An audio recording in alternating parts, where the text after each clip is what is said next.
Bonjour à tous, soyez les bienvenus sur LCI. C'est l'heure de votre grand dossier. Donald Trump, la grande trahison. Le monde était suspendu à un coup de fil promis par la Maison-Blanche depuis l'arrivée du nouveau président. Il a bien eu lieu. Donald Trump à Washington, Vladimir Poutine à Moscou. 1h30 de conversation et un prochain rendez-vous fixé en tête-à-tête en terrain neutre en Arabie Saoudite. On a même des détails avec une prochaine date. On vous dira tout, les informations nous parviennent ces dernières minutes. Et devinez qui est mis sur la touche ? L'Europe et Volodymyr Zelensky qui a juste été informé du coup de fil sans avoir son mot à dire. Le président américain a-t-il choisi son camp ? Pour séduire le président russe, est-il prêt à tourner le dos à ses alliés, à lâcher le vieux continent ? L'Europe, en tout cas, ne compte pas rester hors jeu. Nous serons en direct de Munich avec nos journalistes sur place. Vous voyez Thomas Misraki juste derrière moi, où la résistance européenne s'organise. Car oui, nous allons devoir nous défendre seuls. Et ça va arriver plus vite qu'on ne l'imagine. Est-ce que vous sentez le petit goût de la trahison ? Le voici depuis le bureau ovale. Le président Poutine m'a parlé de sa volonté de mettre fin à la guerre définitivement. Il ne veut pas d'un faux arrêt pour que la guerre reprenne 6 mois après. Nous avons parlé de la possibilité de mettre en place un cessez-le-feu pour arrêter les pertes. C'est quelque chose que nous aimerions vraiment mettre en place dans un futur proche. J'ai eu le président Poutine au téléphone. On se prépare aussi à se rencontrer. Il viendra et j'irai là-bas, mais il y aura sûrement une rencontre en Arabie Saoudite avant. Et on n'en sait plus sur le calendrier des deux hommes. L'information est tombée il y a seulement quelques minutes dans le quotidien britannique The Financial Times.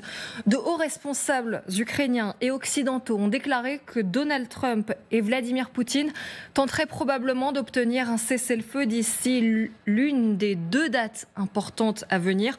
Importante pour qui ? Vous allez voir ça. Pâques, que les églises orthodoxes et catholiques célébreront toutes deux le 20 avril de cette année, ou le 9 mai, lorsque la Russie célèbre la victoire soviétique sur l'Allemagne nazie. Et puis dernière information, un responsable ukrainien affirme également au Financial Times, Poutine voudra un accord lors d'un jour important comme celui-ci. Qui est autour de ce plateau pour en parler ? Samantha de Bendern, bonsoir. Bonjour. Oui, bonjour. Bonsoir dans quelques instants, mais bonjour Samantha, chercheuse à la Royal Institute of International Affairs, ancienne officier politique de l'OTAN, le colonel Michel Goya. Bonjour, colonel. Bonjour, Émilie. Consultant militaire LCI, Grégory Phillips, rédacteur en chef international LCI. Bonjour Grégory. Bonsoir. Et puis, monsieur l'ambassadeur, bonjour, Jean Daglignasti, directeur de recherche à l'IRIS, ancien ambassadeur de France en Russie. Vous avez souvent vu, plusieurs fois vu, Vladimir Poutine. Et vous avez écrit cet ouvrage, notamment France, une diplomatie déboussolée aux éditions L'Inventaire. D'abord, peut-être un mot sur ce qui se passe, qui est capital. Samantha de Bendern, c'est décisif. On sent bien là qu'on a le sentiment, en tout cas, que Vladimir Poutine donne son tempo. Oui, ça a vraiment l'air d'être ça. Si on lit les déclarations de Trump hier sur Truth Social, son média social, moi je lisais ça, j'avais l'impression que Trump avait totalement imbibé la rhétorique de Poutine sur la guerre en Ukraine et même sur la guerre mondiale. Mais particulièrement sur les deux dates qui sont avancées. Ça montre quand même que... sur ces dates, c'est peut-être Vladimir Poutine le qui 9 mai est vraiment très important parce que nous allons fêter les 80 ans de la fin de la Seconde Guerre mondiale, donc c'est pas un 9 mai habituel. Il y a certaines mauvaises langues qui disent que peut-être que Trump ira à Moscou pour le 9 mai. Il faut aussi savoir qu'il y a les négociations qui ont lieu en Arabie Saoudite vont être en plein Ramadan, enfin risquent de tomber en plein Ramadan. Est-ce que ça va aussi influencer le calendrier des négociations ? On ne sait pas, mais ce sont des questions qui ont été évoquées ce matin par pas mal de personnes. Donc le 20 avril, moi ça me semble extrêmement précoce, mais vu l'allure à laquelle les choses avancent et vu qu'on ne parle pas de négociations, on parle en tout cas on ne parle pas de négociations qui tiendront compte des intérêts de l'Ukraine.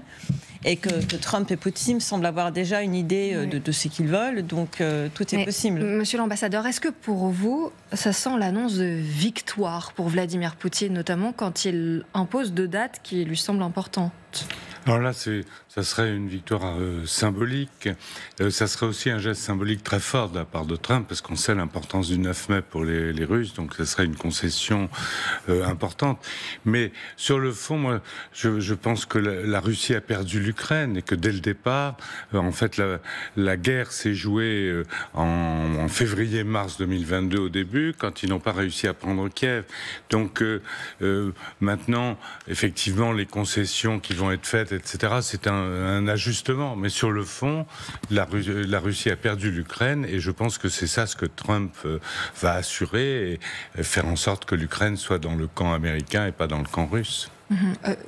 Grégory Phillips, comment est-ce que vous comprenez ces toutes dernières informations ? Alors, sur la question du calendrier qui nous occupe beaucoup, pour tout vous dire, nous on a demandé nos visas pour aller à Riyad en se disant on ne sait pas quand est-ce que ça aura lieu.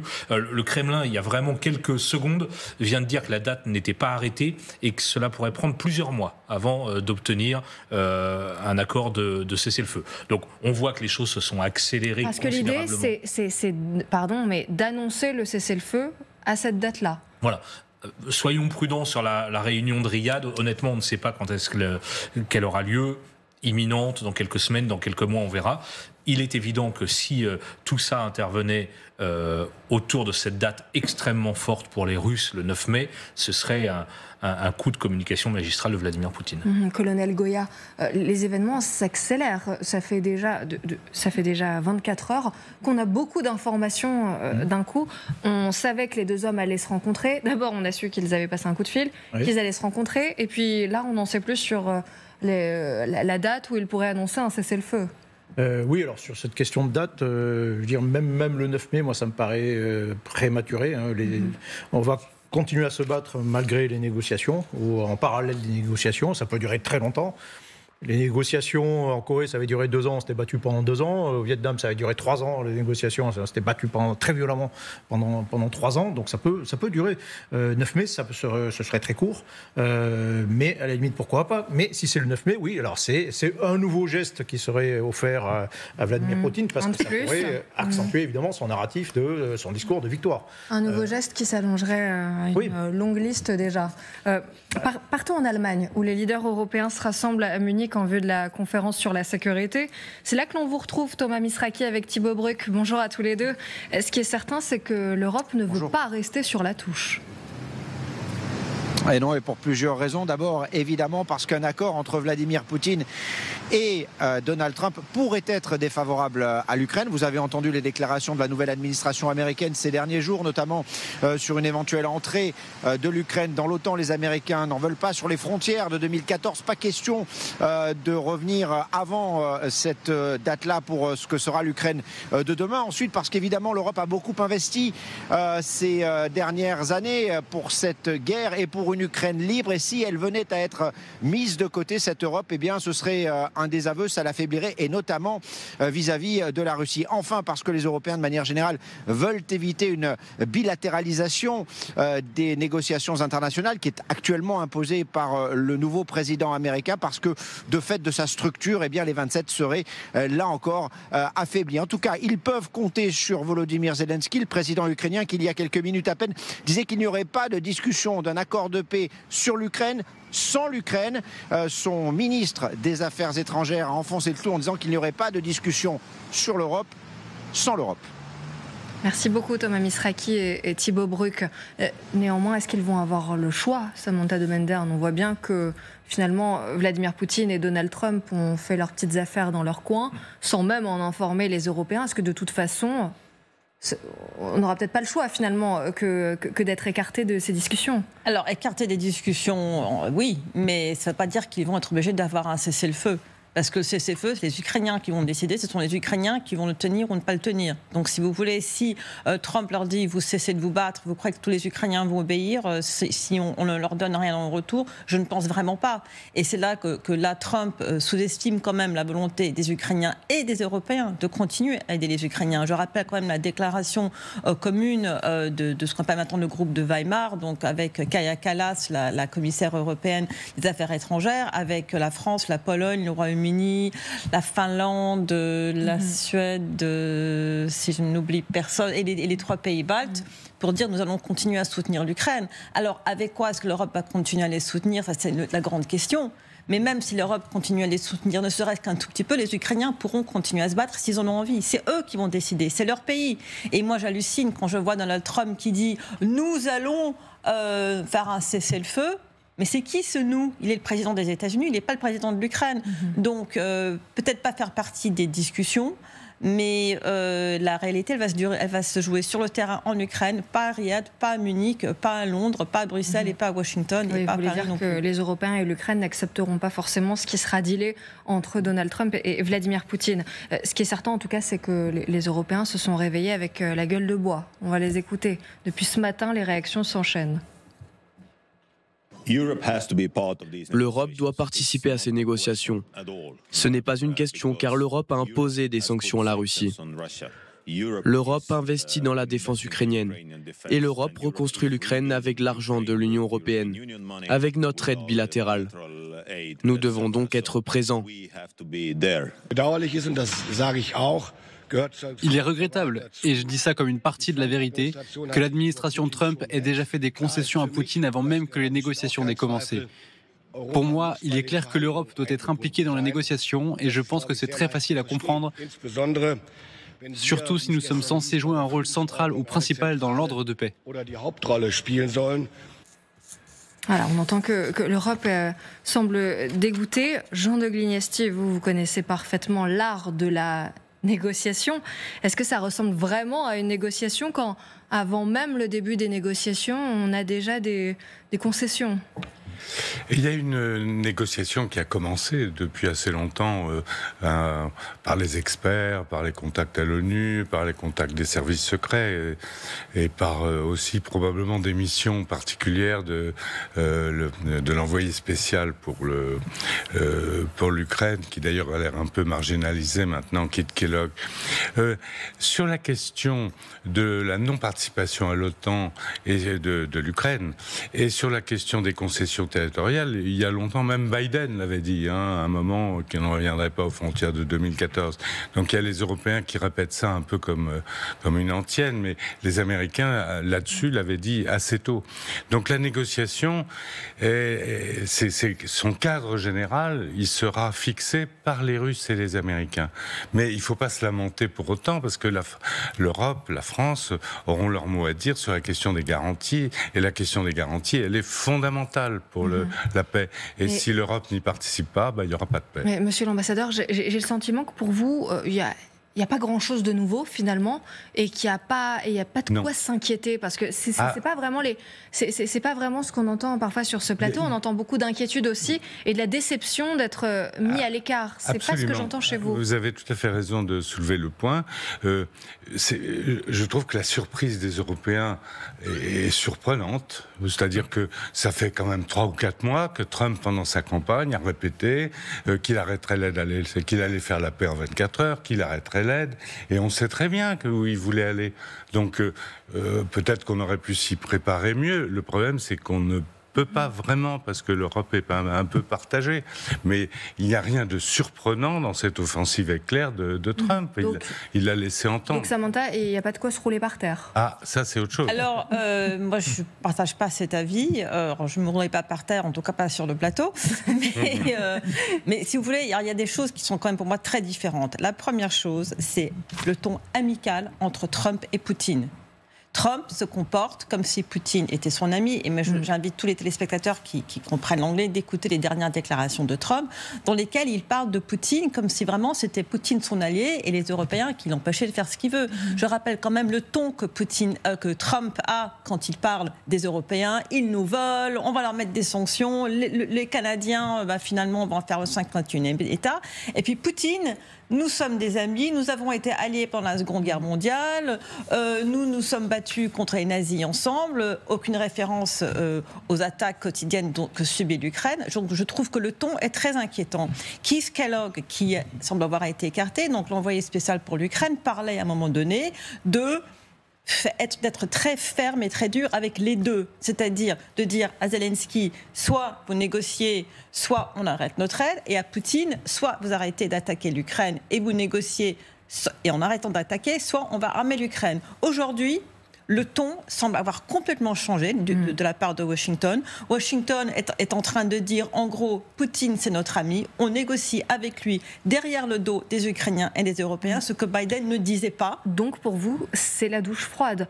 Grégory Phillips. C'est la douche froide. Alors, c'est pas forcément un étonnement pour ceux qui ont suivi Trump depuis un moment. Mais il y a quand même de la déception parce qu'il y avait aussi un espoir pour qu'il ne soit pas aussi amical avec Vladimir Poutine. Le ton diplomatique, autant vis-à-vis de Poutine que vis-à-vis des alliés, depuis que Trump est arrivé à la Maison-Blanche, est absolument choquant de la part de quelqu'un qui est censé être un allié de l'Europe.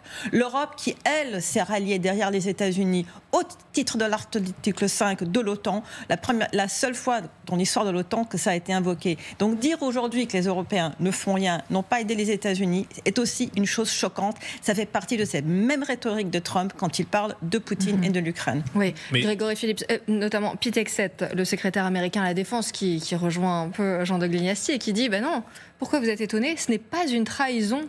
C'est ce qui était prévu. Non, mais dans le psychisme de Trump, et Dieu sait que je ne vais pas m'aventurer là-dedans, enfin, c'est finalement assez logique. Qu'est-ce qu'il veut? Il veut que la guerre s'arrête, il espère peut-être avoir un jour le prix Nobel de la paix, et il veut mettre la main sur les terres rares d'Ukraine en disant « I want my money back, j'ai beaucoup investi dans l'aide militaire, maintenant je veux qu'on me rembourse à hauteur de 500 milliards de dollars ». Donc lui, dans sa manière de voir le monde, il y a certes cette complicité, je ne sais pas comment... amitié, enfin je ne sais pas comment la traduire, avec Poutine qui effectivement est désarmante mais pas totalement surprenante. Et puis il y a l'intérêt des Américains. Il faut que la guerre s'arrête parce qu'on en a ras-le-bol de dépenser de l'argent dans l'aide militaire. Et en plus, moi, je veux récupérer mes 500 milliards de dollars avec un deal commercial qu'il est en train de passer avec Zelensky. Je trouve que malheureusement, dans cette démarche, Trump est assez... fidèle à lui-même et à sa logique. Mais on a quand même passé un cap dans cet appel juste avec Vladimir Poutine, sans en avertir les alliés européens, sans en avertir Volodymyr Zelensky. Ils l'ont juste prévenu une fois que le coup de fil était passé, ils l'ont laissé devant le fait accompli. Du Washington Post avait révélé il y a quelques mois que les contacts n'avaient jamais été vraiment rompus entre Donald Trump et Poutine. Il fait ce qu'il veut, Trump. Oui, regardez ce qu'a dit Boris Pistorius, le ministre allemand de la Défense, aujourd'hui. Donc lui aussi, il est assez déçu de ce qui se passe. Et surtout, il dit qu'il serait naïf de croire que la menace diminuerait réellement après un tel accord de paix. Vous non plus, vous n'y croyez pas, colonel Goya. C'est ce que vous m'avez soufflé avant d'entrer sur le plateau. C'est exact. Comment dire? D'abord, dans ces relations entre Trump et Vladimir Poutine, il n'y a pas que la question de l'Ukraine. En fait, pour Trump, l'Ukraine, c'est à la limite, c'est secondaire. Ce qui l'intéresse, lui, c'est d'entretenir de bonnes relations avec la Russie. C'est pas l'adversaire éventuellement qui préférera. Le vrai adversaire pour Trump, c'est plutôt la Chine. Et donc, il y a cette idée d'une entente globale avec la Russie, quitte à sacrifier l'Ukraine, quitte à délaisser l'Europe. Mais la priorité pour lui, c'est d'être dans une bonne relation avec... c'est d'ailleurs pour ça que Samantha de Baldern d'où ces propos qui peuvent paraître hallucinants. Il n'y a pas le moindre mot de condamnation de l'invasion de l'Ukraine. On se demande d'où vient cette guerre, d'ailleurs. Elle est tombée du ciel. Et cette guerre stupide, il dit, voilà, c'est limite, c'est un peu la faute des Ukrainiens si ça continue. C'est insultant pour les milliers de morts complètement. Ces derniers mois. L'Ukraine qui est simplement informée. Après son appel, il dit, voilà, j'informerai Vladimir Zelensky. Oui. Et maintenant, pour revenir à la déclaration de Pistorius, bien sûr que la guerre s'arrête maintenant. C'est pas d'un seul coup entre la Russie et les pays européens en particulier s'embrasser sur la bouche et puis revenir à la situation hantée où on va dialoguer. Non, la rupture est consommée et définitivement. Et c'est le début d'une autre guerre. Pendant des années. On est dans une situation d'affrontement avec la Russie. Il faut être clair là-dessus. Et si vous voulez, moi je suis d'accord avec vous, c'est que le Trump, il agit selon sa logique. Mais c'est pas parce que c'est une logique qu'il faut que nous, Européens, soyons heureux et dire il est logique donc ça va. Non, il est logique et c'est nos intérêts qui sont lésés. Donc il faut quand même savoir ne pas être. Enfin, moi, j'ai l'impression que tout le monde est en adoration devant Trump parce qu'il fait ce qu'il dit. Moi, je sais que vous ne l'êtes pas. Vous avez raison, mais vous voulez. Oui, il est logique, c'est sa logique, c'est America First. Tant mieux, c'est aussi Russia First pour Poutine. Et nous, il faut qu'on soit Europe First aussi. C'est ça le problème et c'est ça malheureusement que je crois que personne autour de ce plateau ne voit aujourd'hui, à part quelques pays qui semblent se réveiller et qui vont essayer de se mettre d'accord entre eux, mais même pas à l'échelle de l'Union européenne, qu'on voit quelque chose arriver. Et là, je suis d'accord avec vous, Colonel Goya, c'est que là, nous sommes dans une situation où nous avons un ennemi à qui on a donné une première victoire. Parce que la victoire de Poutine, ce que Poutine veut, plus que tout, c'est être réintroduit dans la communauté mondiale. Là, Trump parle d'ouvrir déroule le tapis économique, il y a plein. Est-ce qu'ils vont lever les sanctions? Donc, avoir des pourparlers de paix avec l'Ukraine, arrêter cette guerre. Je crois que tout le monde est d'accord qu'à un moment donné, on n'a pas fait ce qu'il fallait au début. Aujourd'hui, il faut regarder, il faut minimiser les dégâts. Mais ne pas donner l'opportunité à la Russie de continuer dans un an ou deux et de mettre notre continent encore plus en péril. Vous parliez d'une victoire de Vladimir Poutine. Elle est palpable quand on regarde la télévision russe, notamment. Regardez l'euphorie qu'il y avait sur les chaînes de propagandistes. L'appel téléphonique entre Vladimir Poutine et Donald Trump fait la une de presque tous les médias mondiaux. Les dirigeants russes et américains ont abordé presque tous les sujets clés, de la crise ukrainienne à l'énergie, en passant par l'échange de prisonniers. La dernière fois qu'ils se sont parlé, c'était en 2020. Joe Biden avait suspendu tous les contacts, tout comme le Parti démocrate en général. Ce n'était certainement pas une initiative de Moscou. C'est pourquoi l'appel téléphonique d'aujourd'hui, sans exagération, c'est un événement historique. Cet appel d'1h30 a marqué le début de changements significatifs dans les relations entre la Russie et les États-Unis. C'est un premier pas vers le règlement du conflit ukrainien. Ça, c'est les réactions côté russe. Partons maintenant en Ukraine pour retrouver nos envoyés spéciaux sur place. Bonjour François-Xavier Ménage, vous êtes à Dnipro avec Guillaume Vuitton. Comment réagit-on côté ukrainien ? De la gêne et de la prudence. Voilà comment on pourrait résumer un petit peu la situation ici côté ukrainien. D'abord du côté du président Zelensky depuis bientôt 24 heures. Il dit que le premier pays concerné, celui qui veut le plus la paix, bien entendu, c'est l'Ukraine. Et pour le reste, pas plus de commentaires du président ukrainien. Son cabinet, en revanche, dit deux choses. D'abord, qu'il y a trop d'effets d'annonce côté russe depuis maintenant plusieurs jours et que la réalité du terrain n'est pas ce que dit Moscou. Et puis, deuxième point, le cabinet de Zelensky dit que les prochaines semaines seront compliquées. Et puis sur le terrain ici à Dnipro ou bien encore à Zaporijjia, on a vu des lignes de défense qui continuent à être construites, sous-entendu, côté armée. On n'est pas du tout dans le même tempo. Merci beaucoup François-Xavier Ménage avec Guillaume Vuitton depuis l'Ukraine. Alors, regardez ce que disent ces responsables ukrainiens, justement, qui semblent assez inquiets. C'était aujourd'hui dans le Financial Times. Il est clair que tout le monde attend que Donald Trump leur dise quoi faire. Il parle des dirigeants européens. Et puis, regardez ce qu'ils ajoutent. Je pense que tout se décidera sans l'Ukraine. L'Ukraine est foutue et l'Europe aussi. D'ailleurs, ça me fait penser à ce que Vincent Crouzet disait hier, spécialiste du renseignement. Il disait quand on n'est pas invité à table, c'est qu'on est le menu. Oui. Vous êtes d'accord avec ça, colonel Goya ? Mais le menu, il est encore vivant quand même. Il peut se rebeller, quoi. Le steak, il est vivant. Là. Et donc, si les Ukrainiens, en premier lieu, n'ont pas envie d'accepter de capituler, c'est-à-dire globalement un peu ce que va leur demander Donald Trump, avec peut-être des lots de consolation, mais c'est quand même ça, ils continueront le combat. Et le combat, actuellement, d'ailleurs, il est même plutôt en leur faveur. Les Européens, s'ils n'ont pas envie de dire de servir de supplétif, on va le dire comme ça, et pour aller gérer la situation d'après-guerre sans les Américains, les Américains peuvent dire non aussi, dire attendez, non, mais vous voulez vous impliquer, Américains, très bien, vous êtes aussi sur le terrain, vous prenez des risques. On n'est pas obligé de suivre les Américains. Et puis on peut dire aussi, votre plan de paix, là, les Ukrainiens peuvent dire ça ne plaît pas du tout, on continue le combat, et nous, Européens, on peut dire très bien, oui. Vous voulez plus soutenir l'Ukraine, nous, on peut le faire encore. Monsieur l'ambassadeur, est-ce que pour vous, l'Europe est foutue ? Pas du tout. Je pense, comme j'ai dit au début, elle a une carte maîtresse, l'Europe.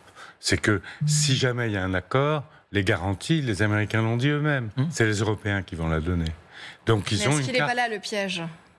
C'est un piège. Si l'Europe veut assumer ses responsabilités, c'est là qu'elle va jouer. C'est-à-dire, la Grande-Bretagne et la France ont déjà décidé de mettre 40 000 hommes éventuellement sur la ligne de cessez-le-feu. Et ça sera dans le cadre d'un accord. Ça, on ne va pas le faire en faisant la guerre à la Russie. C'est pas le sujet. C'est garantir la sécurité de l'Ukraine dans le cadre d'un accord de paix agréé par tout le monde. Mais est-ce qu'on peut le faire sans les Américains ? Est-ce qu'on peut le faire sans les Américains ? Est-ce que c'est pas là le piège aussi ? S'il s'agit d'un accord accepté par tout le monde, et si les Russes l'acceptent, parce qu'il ne s'agit pas, encore une fois, de faire la guerre à la Russie au moment où il y a un cessez-le-feu. Donc à ce moment-là, c'est tout à fait envisageable. Et on aura besoin de nous. Et donc nous aurons notre voix. Mais dans un deuxième temps, hélas. Jusqu'ici, l'Europe a payé l'orchestre sans décider de la musique. Elle a dit ça sera à l'Ukraine de décider quel est le résultat souhaitable des combats. Et en répétant, on va revenir aux frontières de 2014, ce qui est une plaisanterie. Tout le monde sait que c'était pas possible. Donc maintenant, enfin, si on se met d'accord, on aura notre mot à dire.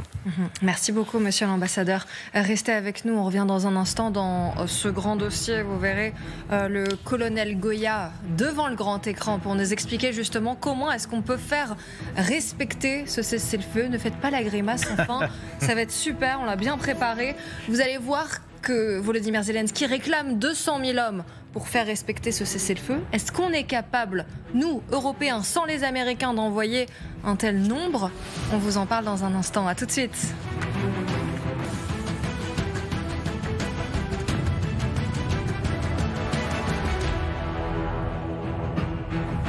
L'heure de vérité a sonné. L'Europe a-t-elle les moyens de se défendre seule ? A-t-elle les moyens d'assurer le respect du cessez-le-feu, s'il y en a un, entre l'Ukraine et la Russie ? Bonsoir, merci de nous rejoindre dans ce grand dossier.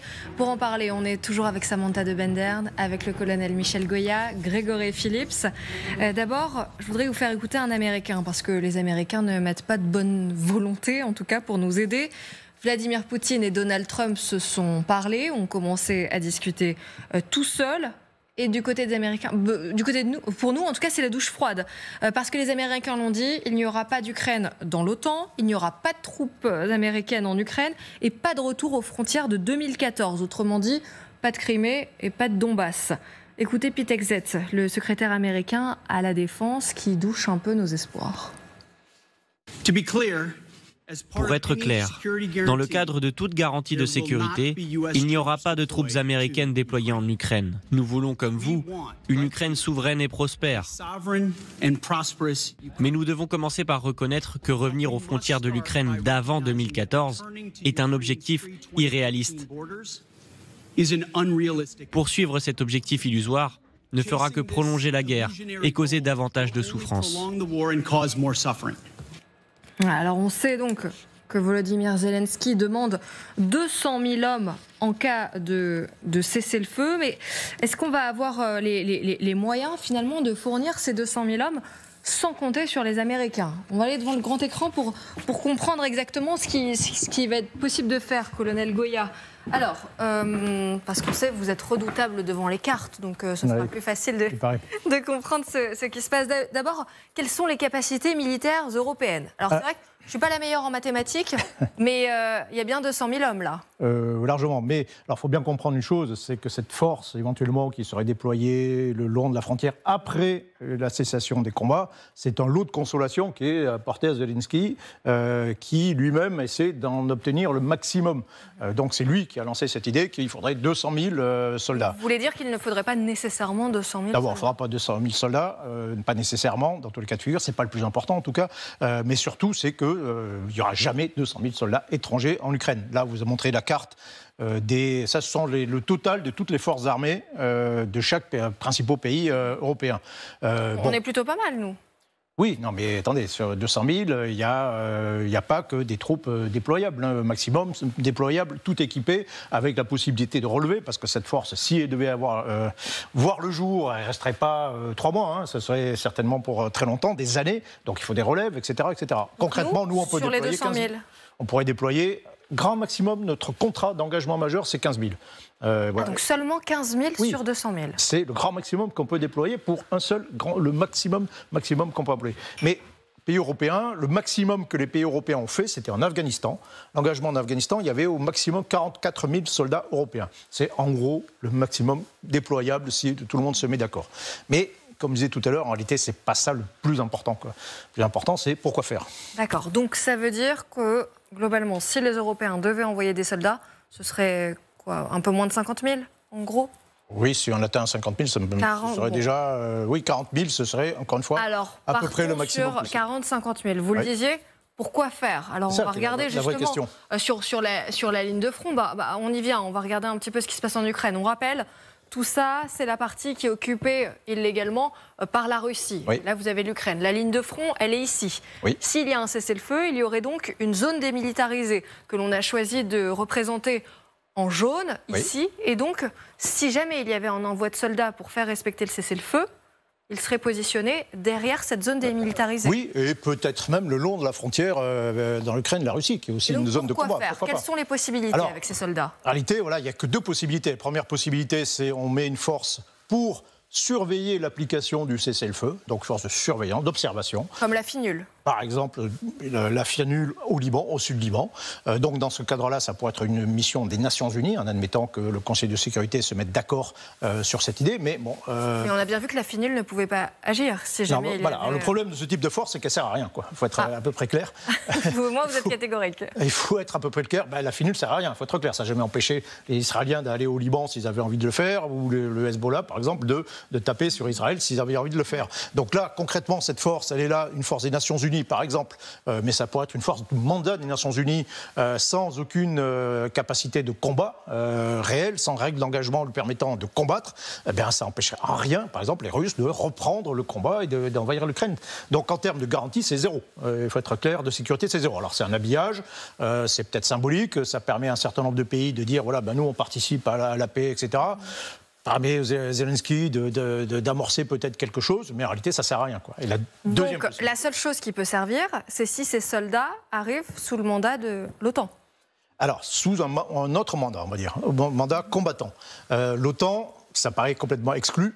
Déjà, on a entendu le ministre de la Défense des États-Unis qui a dit que cette force qui se déploierait éventuellement il n'y aurait pas d'Américains, qu'elle ne serait pas sous mandat OTAN, donc il n'y aura pas le drapeau OTAN, et que ce ne seraient pas les nations qui participeraient, ne seraient pas couvertes par l'article 5 de la charte de l'OTAN. Ça fait beaucoup de conditions. Voilà, donc concrètement, ça pourrait être une autre force, une coalition ad hoc, formée pour défendre avec un certain nombre de pays européens, la France, la Pologne, je ne sais pas, le Britannique, le Royaume-Uni, qui enverraient des troupes. Alors là, pour le coup, ce serait des vraies garanties, avec des troupes avec une mission de combat. Un peu comme les bataillons qui sont des multinationaux qui sont déployés dans les pays baltes ou dans l'Europe de l'Est. Ça veut dire que si la Russie ne veut pas respecter le cessez-le-feu et qu'elle avance, très concret, là, la Russie pénètre, on peut leur taper dessus. Des soldats russes pénètrent, franchissent cette ligne, on leur tape dessus et on combat. En fait, quand on fait, on combat. Alors là, bien évidemment, c'est tout autre chose. Et bien évidemment, là aussi, Volodymyr Zelensky dirait, oui, ok, moi je prends. Ça, c'est une alliance militaire, de fait.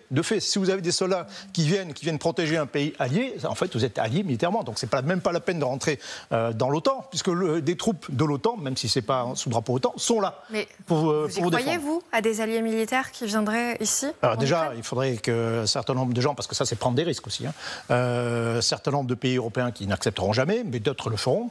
La France, peut-être, sans doute, les Britanniques, les pays baltes, on pourrait faire matériellement. Mais surtout, bien évidemment, la Russie n'acceptera jamais d'avoir des unités de combat en face d'elle pour protéger l'Ukraine. Pas du tout. C'est pas la peine de faire la guerre à l'Ukraine pour l'empêcher de rentrer dans l'OTAN, si c'est finalement, de fait, l'OTAN qui vient en Ukraine. Donc, Vladimir Poutine n'acceptera jamais cette force et continuera le combat, n'acceptera jamais de cesser le feu si c'est pour voir des troupes de ce type se déployer. Donc, en gros, on a le choix, si ça se fait, entre une force, disons, des Nations Unies ou sous mandat des Nations Unies inutile, ou une force qui ne sera pas là. Voilà. Merci, vous êtes très optimiste, colonel Goya. Mais en tout cas, c'est très clair. Samantha de Bendern, qu'est-ce que ça vous évoque quand le colonel Goya dit que finalement, c'est un peu mal barré pour les Ukrainiens, parce que c'est soit une force qui ne va pas pouvoir agir militairement, d'après ce que j'ai compris, soit personne. Si vous voulez, je suis d'accord avec lui. Si vous voulez, ces soi-disant négociations qui vont avoir lieu, ces soi-disant troupes européenne et non européenne, dont parle Pete Hegseth, donc le secrétaire d'État américain à la Défense, ça risque de redevenir ce qu'on appelle la même chose que les forces d'observation du cessez-le-feu qui étaient prévues dans le cadre des accords de Minsk II. Est-ce qu'on va avoir un Minsk III ou alors on pourra peut-être l'appeler Munich II vu la tournure que prennent les choses. Mais si ce n'est pas une force qui serait capable de défendre l'Ukraine, elle ne servira à rien. La Russie, dans les négociations, n'acceptera jamais ça. Et ce qui est absolument tragique dans ce qui se passe, c'est que les Américains sont en train de parler d'une présence militaire avec des Européens sans la participation des Européens et sans la participation des Ukrainiens. Donc très sincèrement, je ne sais pas ce qui va se dire dans ces négociations, je ne sais pas ce qui a déjà été résolu, mais je ne crois pas qu'elles vont aboutir à la fin des hostilités. Parce que même si les Américains retirent toute leur aide militaire, les Ukrainiens vont continuer. Et je vois mal les Européens accepter quoi que ce soit si nous ne sommes pas présents autour de la table. Donc, Européens, je veux dire Union européenne et Royaume-Uni. Ce qui est certain, c'est que Volodymyr Zelensky, lui, ne voit pas les choses sans les Américains. Il l'a encore rappelé hier. Il dit certaines voix disent que l'Europe pourrait offrir des garanties de sécurité sans les Américains. Et je dis toujours non. Les garanties de sécurité sans l'Amérique ne sont pas de véritables garanties de sécurité. Il n'y croit pas s'il n'y a pas les Américains dans le package. C'est sûr, les deux scénarios que le colonel vient de dessiner parfaitement au tableau me font vous poser une question, colonel. C'est quel que soit le scénario, est-ce que les Ukrainiens peuvent à un moment donné être associés à leur propre sécurité, à la défense de leur propre pays, avec, par exemple, aux côtés de troupes européennes, où ils sont hors jeu de ces questions de garantie de sécurité de leur propre territoire? Par principe, l'armée ukrainienne, c'est la garantie de sécurité de l'Ukraine. Donc l'armée ukrainienne ne va pas disparaître, elle sera toujours là. D'une manière générale, l'Ukraine sera toujours un pays militarisé, parce que ce sera toujours un pays en danger. Et donc vous aurez toujours une armée ukrainienne puissante, qui sera l'armée européenne la plus puissante. Enfin, l'armée la plus puissante sur le sol européen, il ne faut pas l'oublier. Et c'est peut-être quelque chose avec lequel il faudra compter, nous aussi. Peut-être qu'un jour, par exemple, si les pays baltes étaient attaqués... Il y a la paix en Ukraine. Les pays baltes sont attaqués quelques années plus tard. Fiabilité américaine très moyenne. Eh ben, avec qui on se retournera, peut-être, pour aider les pays baltes? Quelle sera l'armée la plus puissante sur le continent si les Américains ne sont plus en première ligne? Il y aura les Polonais et l'Ukraine. Et c'est déjà une petite musique que Volodymyr Zelensky jouait là-dessus, en disant, attendez, vous pourrez compter sur nous. Vous nous lâchez maintenant, vous le paierez peut-être plus tard. Si nous vous abandonnez, nous sommes capables de vous abandonner aussi plus tard, parce que vous-même serez en difficulté. Alors, au-delà du respect du cessez-le-feu, les Américains nous préviennent aussi et nous disent on doit apprendre à se gérer nous-mêmes, à se défendre tout seul face à l'ogre russe notamment ou face à d'autres ennemis. L'Amérique n'a pas à assurer notre sécurité. Écoutez le secrétaire américain à la Défense, toujours, qui disait que les États-Unis ne seraient plus là pour nous sauver. Nous disons sans ambiguïté qu'avec les réalités stratégiques actuelles, la sécurité de l'Europe n'est pas la priorité des États-Unis. Les États-Unis font face à des menaces conséquentes. Nous devons nous concentrer, et nous sommes concentrés sur la sécurité de nos frontières. Alors regardez, justement, on va se pencher sur les dépenses des pays de l'OTAN dans la défense. Et évidemment, on en parle souvent, mais le meilleur élève, c'est la Pologne, avec plus de 4% de son PIB qui est réservé à sa défense. L'Estonie aussi, plus de 3%. Les États-Unis, plus de 3%. La France, nous, on est seulement à 2%. Est-ce que la Pologne, c'est un exemple à suivre? Pour en parler, on est rejoint par Adam Sakou. Bonsoir Adam, merci d'être avec nous. On le rappelle, vous êtes expert de l'Europe centrale et orientale et vous êtes ancien correspondant du Figaro à Varsovie. Vous êtes actuellement en Pologne. Finalement, la Pologne, elle a vu ça avant tout le monde. Il faut renforcer notre défense. Absolument. Dès le début des années 2010, on a observé une modernisation importante du système de défense russe et les Polonais n'ont pas été dupes. Ils ont sorti en 2013 un grand livre blanc pour la défense. Un an plus tard, on a l'invasion de la Crimée et les attaques dans le Donbass en 2014. Et du coup, les années durant, les Polonais n'ont cessé d'augmenter leur investissement dans la défense. On voit les chiffres sur l'écran. Ça sera 4,7% pour 2025, on vise les 5%, voire plus dès 2026. Donc c'est conséquent et on considère que dépenser cet argent, c'est la garantie de sécurité, c'est la garantie de l'engagement américain. Parce que la sécurité, on l'aperçoit ainsi en Pologne. Et on réfléchit aussi en termes de deal, comme Trump. Et c'est comme ça que les Polonais ont su manier cette relation si particulière avec les Américains. C'est en commandant essentiellement du matériel justement outre-Atlantique. Aujourd'hui, on a une commande immense de 96 hélicoptères Apache. C'est colossal, c'est 10 milliards de dollars. Ça fera de la Pologne le second pays le mieux doté de cet équipement après justement les Américains. On investit aussi un peu sud-coréen. Aujourd'hui, on considère que c'est le meilleur moyen de maintenir l'engagement américain. On a 10 000 hommes qui sont postés aux États-Unis, qui sont postés justement en Pologne sur le flanc est. Et certes, on regarde du côté de l'Ukraine, mais aujourd'hui, les Polonais sont très prudents. Ils ne veulent pas envoyer de soldats sur place. On évoquait ce débat justement en plateau. Ils préfèrent rester en Pologne parce qu'on considère que la menace de sécurité, elle est aussi sur le corridor de Suwałki. On pense que les Russes pourraient passer par là et on constate qu'il y a une menace existentielle qui est perceptible. Donc on souhaite que les États-Unis, s'ils ne sont pas en Ukraine, du moins, ils restent en Pologne. On continue à parler de ces dépenses dans la défense avec notamment le cri d'alerte de Sébastien Lecornu, le ministre des Armées, qui parle d'un scénario d'une fin de l'OTAN, qu'il faut se réveiller car là on est dans un grand moment de vérité, il y aura beaucoup d'engagements de Paris pour la sécurité de l'Alliance. En tout cas, c'est le moment de la lucidité, c'est le moment de la gravité sans faire preuve de faiblesse. C'est ce que vous martelez à chaque fois, Samantha. Oui, alors d'abord, c'est un moment grave. Il ne faut pas montrer une faiblesse. L'Europe a besoin de son autonomie stratégique. Quelque part, oui, pourquoi est-ce que nous devrions continuer à dépendre des États-Unis ? Nous dépendons des États-Unis depuis la fin de la Seconde Guerre mondiale. Nous sommes devenus presque un peu paresseux dans cette dépendance. Donc quelque part, c'est dommage qu'il ait fallu une guerre pour que l'Europe se réveille, mais en même temps, parfois, c'est que la nécessité qui... Et est-ce qu'il n'est pas trop tard ? Écoutez, je ne veux pas dire qu'il soit trop tard, parce que quand on voit par exemple les dépenses de la Pologne, par exemple, la Pologne qui a pris de l'avance et qui consacre beaucoup plus de son PIB dans la défense, est-ce que nous, on a de quoi multiplier par 2 finalement nos dépenses ? Le problème sera de convaincre les Français que c'est dans leur intérêt à moyen terme et à court terme de faire ces dépenses, qu'il faudra... Une France qui est dans une paralysie politique, ce sera très compliqué d'augmenter les dépenses de défense. Mais il y a aussi moyen de rendre plus efficace ce qui est dépensé. Il y a moyen néanmoins, avec les contraintes qui existent au niveau politique français, de regarder le tissu industriel français pour qu'il produise plus en France.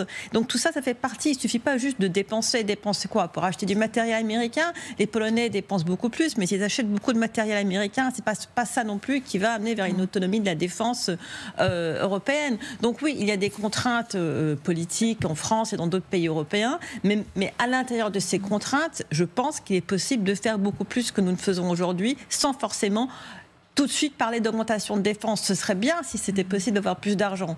Mais avec les contraintes qu'il existe, avec une politique, une vraie politique surtout industrielle, je crois que beaucoup de choses sont possibles. Merci beaucoup. Merci à Adam Sakou d'avoir été avec nous pour nous parler justement de la Pologne, dont on doit s'inspirer, nous, en France notamment. On continuera à parler de Vladimir Poutine et Donald Trump qui prennent les choses en main. Est-ce que cela signifie que l'on se rapproche de la paix en Europe ? Pas si sûr, quand on se penche notamment sur un nouveau rapport des services de renseignement de défense danois. En fait, c'est la guerre qui commence quand on se penche sur ce rapport. On en parle dans un instant et puis on demandera son avis à Sergueï Bounpan, qui est déjà avec nous. Sergueï, journaliste russe, vice-rédacteur en chef de la radio L'Écho de Moscou. Il nous dira quels sont finalement les objectifs de Vladimir Poutine. Est-ce que pour lui, ça lui conviendra, ce cessez-le-feu ? Est-ce que ça veut dire que c'est la fin de la guerre en Europe ? À tout de suite. Cessez-le-feu.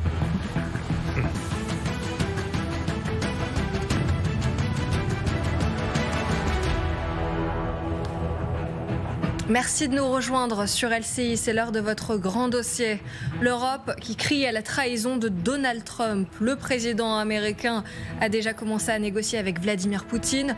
Les deux présidents se sont parlé au téléphone hier pendant 1h30 et puis ça commence de plus en plus à se préciser. Ils devraient se voir ces prochains mois en Arabie Saoudite. Il devrait aussi parler d'un éventuel cessez-le-feu. Des dates se précisent, le mois d'avril, le mois de mai. On en saura plus ces prochains jours. Néanmoins, est-ce que cela signifie que l'on se rapproche de la paix en Europe? C'est la question que l'on va se poser dans ce grand dossier. On est toujours avec Samantha de Bendern, le colonel Michel Goya et puis Grégory Phillips. Jade Partouche nous a rejoint également. Bonjour Jade. Alors, est-ce qu'on se rapproche de la paix? C'est pas si sûr, surtout quand on se penche sur ce chiffre alarmant sur les dépenses de la Russie pour sa défense l'année dernière. Oui, l'augmentation du budget de la défense russe est devenue sans précédent dans son ampleur. C'est un institut britannique qui donne ces chiffres. La Russie a dépensé en 2024 462 milliards de dollars, ça fait à peu près 440 milliards d'euros. C'est un record jamais atteint. On était autour de 100 milliards à peu près avant l'invasion de l'Ukraine. Donc c'est énorme. Et 2, vous le voyez, c'est plus que ce que les 27 États de l'Union européenne réunis ont dépensé l'année dernière pour leur défense, 457 milliards de dollars. Preuve, s'il en fallait une, de cet objectif de Poutine, que Poutine a de s'inscrire dans le temps long, sachant en plus que ces dépenses ont vocation à augmenter encore. Fin 2025, l'objectif, c'est de grimper de plus 13,7%. Le budget alloué à la défense aujourd'hui en Russie, c'est à peu près un tiers du budget russe, soit 2 fois plus que les dépenses qui sont par exemple allouées à l'éducation ou à la santé. Et donc ça donne plus de poids encore à cette alerte des Danois. Oui, c'est les renseignements danois qui publient ce rapport. En 2024, l'effort militaire russe a changé de nature, passant d'un objectif de reconstruction à un réarmement militaire intensifié dans le but de pouvoir mener, je cite, une bataille égale contre les forces de l'OTAN. Selon ce rapport, la Russie en fait ne pourra pas mener en même temps la guerre en Ukraine et la guerre contre un ou plusieurs autres pays de l'OTAN, mais une fois la première guerre terminée, elle va se retrouver à la tête d'une production militaire considérable qu'elle pourra potentiellement vouloir employer. Les services danois ont établi ce calendrier, c'est très précis. Dans les 6 premiers mois qui suivent la fin du conflit en Ukraine, la Russie pourrait s'attaquer à un des pays frontaliers. Dans les 2 ans, elle pourrait menacer un ou plusieurs autres pays de l'OTAN, à savoir ceux qui bordent la mer Baltique. Et dans les 5 ans, elle pourrait envisager une guerre à plus grande échelle sur le continent européen. Les auteurs du rapport identifient un seul garde-fou. Je vous le donne en 1000, les États-Unis, bien entendu. Cela s'explique surtout si la Russie considère que les États-Unis ne peuvent pas ou ne veulent pas soutenir les pays européens dans le temps dans une guerre contre elle. Merci beaucoup, Jade Partouche. Pour en parler, on est aussi avec Sergueï Buntman. Bonsoir Sergueï, journaliste russe, bonsoir. Vice-rédacteur en chef de la radio L'Écho de Moscou. Si certains pensaient, comme les Américains, que la Russie préparait la paix, là on semble loin du compte. Oui, parce que je pense que objectivement Poutine a besoin d'un cessez-le-feu, mais pour la paix c'est beaucoup plus compliqué. Parce qu'une paix imaginée par Poutine, ce n'est pas la paix imaginée par les Européens. Et la paix pour Poutine, c'est la possibilité d'avancer, de s'imposer ou peut-être de préparer une autre guerre. C'est ça l'enjeu principal de ces pourparlers.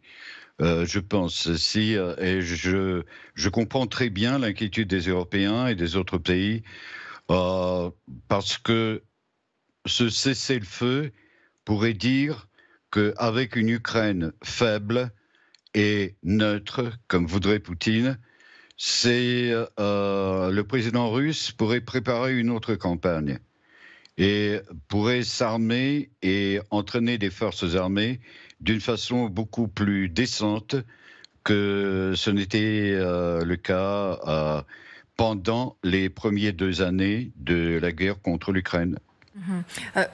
Grégory Phillips, c'est important ce qu'il nous dit, Sergueï Buntman, notamment quand il dit la paix de Vladimir Poutine, c'est pas la paix comme nous on la conçoit en Europe. Non, on l'a vu le 24 février 2022, avec une volonté expansionniste. Poutine, héritier des tsars, qui veut que l'Empire russe conserve évidemment ses frontières, mais même aille au-delà. En fait, le monde a quand même changé. Vous avez un Poutine qui, à un moment donné, a cru qu'il pouvait mettre la main sur l'Ukraine. Vous avez un Trump qui, faut-il le prendre au sérieux, envisage de mettre la main sur le Groenland, Gaza et d'autres territoires. On a quand même... on a changé de paradigme. Est-ce que pour vous, Trump se voile la face? Est-ce qu'il imagine vraiment qu'il va obtenir la paix après ces discussions avec Poutine? La paix telle que nous, on la conçoit, Européens, élevés effectivement dans l'après-Seconde Guerre mondiale, c'est une paix avec des États qui respectent le droit international, sous l'égide des Nations Unies, de l'OTAN, etc. Mais voyez comment Trump et Poutine voient le monde aujourd'hui. On peut aller tenter d'envahir un pays voisin. Alors Trump est sans doute moins sérieux et ne va pas immédiatement envoyer des GIs au Groenland, mais c'est un peu la même idée, que ces pays sont forts et qu'ils font un peu ce qu'ils veulent en faisant fi, notamment des règles de bonne entente internationale qu'on a connues ces 50 dernières années. Est-ce que finalement, Samantha de Bendern, s'il y a un cessez-le-feu, est-ce qu'on permet à Vladimir Poutine de gagner du temps et de préparer une autre guerre? Moi, mon avis, c'est que oui. Et juste pour revenir à ces dépenses militaires russes, il faut savoir qu'avec ces 462 milliards de dollars que les Ukrainiens, que les Russes dépensent pour leur budget de l'armement, ils achètent et ils produisent beaucoup plus que nous, Européens, parce qu'ils ont une main-d'œuvre beaucoup moins coûteuse, ils ont des matières premières beaucoup moins coûteuses. Donc non seulement c'est un budget militaire plus important, mais une production beaucoup plus importante. Et rajouter à ça des alliés comme la Corée du Nord, qui par exemple leur fournit aujourd'hui la moitié de leurs missiles balistiques. C'est dans le même rapport du IISS qu'on a mentionné au début de cette partie de l'émission, parle aussi de l'aide militaire qui est fournie à la Russie par ses alliés. Donc oui, un cessez-le-feu aujourd'hui va permettre à la Russie de se réarmer encore plus. Alors pour faire quoi? Tout le monde croit que parce qu'il y a l'OTAN et l'article 5 de l'OTAN, c'est impossible qu'un pays soit attaqué, qu'il y a une espèce d'automatisme que si la Russie met un petit pied dans l'Estonie, par exemple, l'OTAN va automatiquement venir au secours de ce pays attaqué. Il n'y a pas d'automatisme. Il y a un engagement, il y a un traité. Le pays attaqué peut demander de l'aide et l'OTAN, dans sa globalité, réagira selon la meilleure façon qu'elle estime au moment donné. Il n'y a pas besoin, par exemple, que les États-Unis sortent de l'OTAN pour que l'OTAN devienne complètement affaiblie. Sergei Buntman, est-ce que vous êtes d'accord avec ce que dit Samantha de Bendern? Vladimir Poutine n'a pas de limite. Est-ce qu'il pourrait attaquer un pays de l'OTAN après ce cessez-le-feu? C'est possible. Et on ne peut pas l'exclure. Parce que, par exemple, on a mentionné l'Estonie et il y a un petit conflit qui peut devenir grand. Le conflit de la Narva et de la région de Narva, c'est à la frontière de la Russie, à la frontière russe.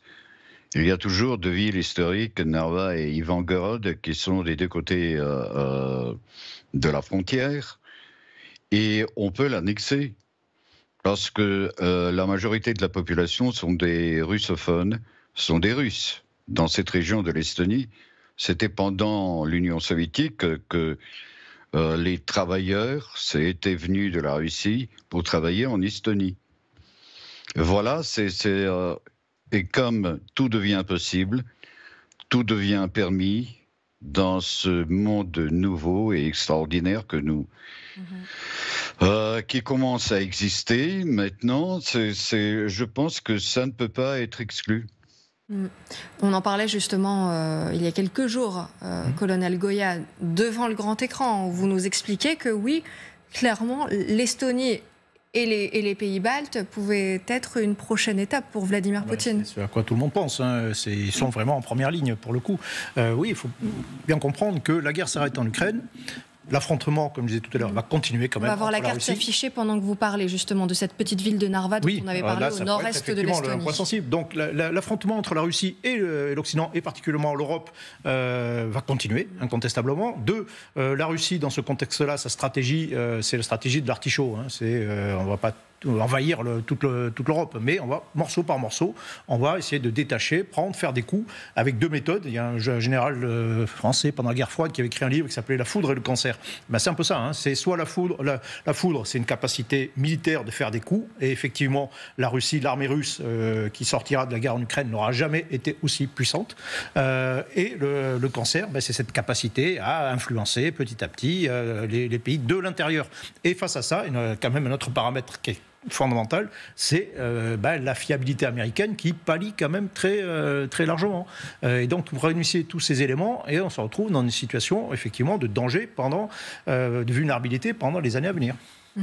Samantha ? Oui, c'est là, ce qu'a dit le colonel Goya est absolument correct. Il y a quand même, et ça, c'est pas moi qui le dis, ce sont aussi d'autres services de renseignement qui en parlent, de la pénétration russe, de beaucoup de partis politiques dans les pays européens qui, petit à petit, sont aux portes du pouvoir. Donc imaginez, c'est une attaque sur la ville de Narva, en Estonie, par exemple, et s'il y a un gouvernement, par exemple en Allemagne, en France, en Italie, en Angleterre, qui soit pro-russe, est-ce que nous allons venir au secours d'un pays attaqué ? Et c'est bien ça le problème. Oui. Il y a un autre scénario qui a été évoqué par mon collègue. Mais alors peut-être juste une réaction de Grégory Phillips sur ce que vous venez de dire. Justement, c'est vrai que Vladimir Poutine commence à avoir de plus en plus d'alliés dans l'Europe. Oui. Et nous, un affaiblissement de notre alliance, notamment parce que Trump est dans le bureau ovale à la Maison-Blanche, mais on voit bien que les Européens, on reste relativement soudés, mais même si effectivement il peut y avoir des dissensions et puis on ne sait pas ce que l'avenir politique de l'Europe sera, mais cette alliance sur laquelle notre sécurité a été bâtie, construite depuis maintenant plusieurs décennies, elle se fissure. Donc vous avez d'un côté un Poutine expansionniste et qui pourra avoir demain d'autres velléités d'envahissement de bouts de territoire ou de territoire, et de l'autre côté, nous, notre union qui faisait notre force, eh bien, elle s'affaiblit, c'est vrai, au fil du temps. Merci beaucoup d'avoir été avec nous dans ce grand dossier.